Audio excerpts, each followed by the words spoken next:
Very good day to all you patriots out there, and welcome back to Tall Ship Tuesday. Now, I've recently received a letter from Captain Ruthven about the culmination of the drama surrounding the story of Mary. Now, you may recall, Providence had an altercation with the ship Mary quite some time ago. It resulted in the loss of her sailing master.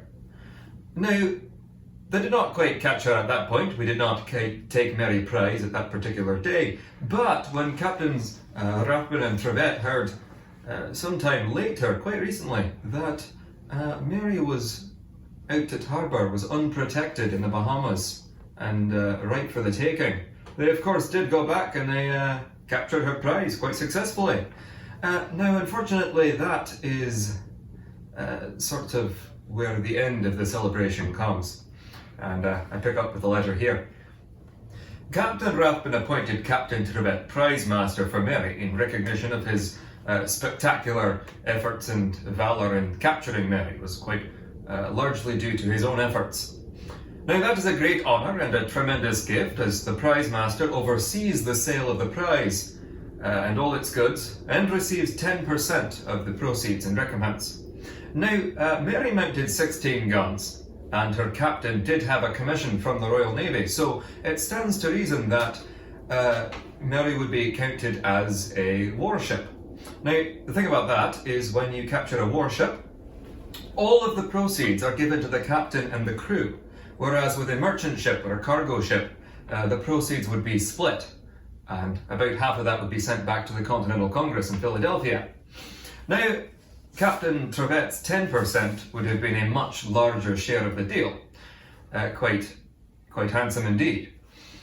Now, Mary was richly loaded. In her hold she carried rum, molasses, sugar, indigo, coffee and cotton. Most of Mary's cargo was sent ashore in New Bedford for temporary storage, while Providence received a much-needed overhaul. After releasing the crew, Ruthven and Trevette travelled to Boston to meet with the Eastern Navy Board and settle Mary's status.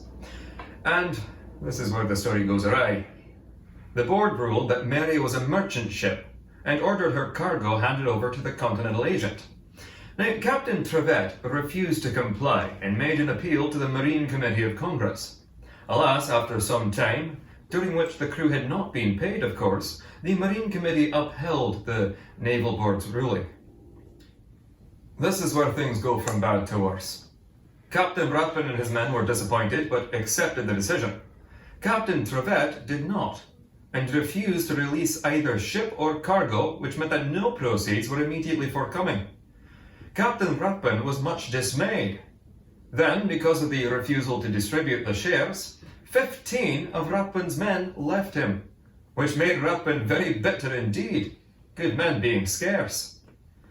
Now, there is a great deal to this story, but suffice it to say that Captain Trevette travelled all the way to Yorktown, Virginia, where the Continental Congress had fled from Philadelphia, to put his case before the Marine Committee and make them see reason as he saw it.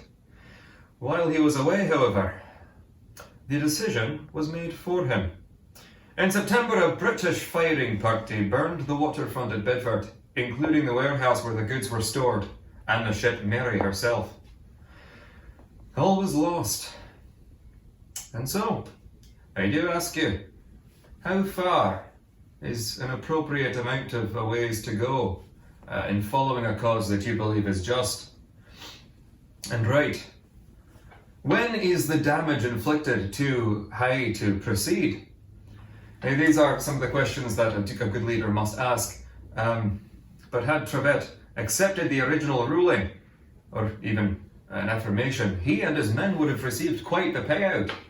But in his hesitation and his repeated attempts to change the outcome of a decision had been made, he and the crew ended up with nothing at all.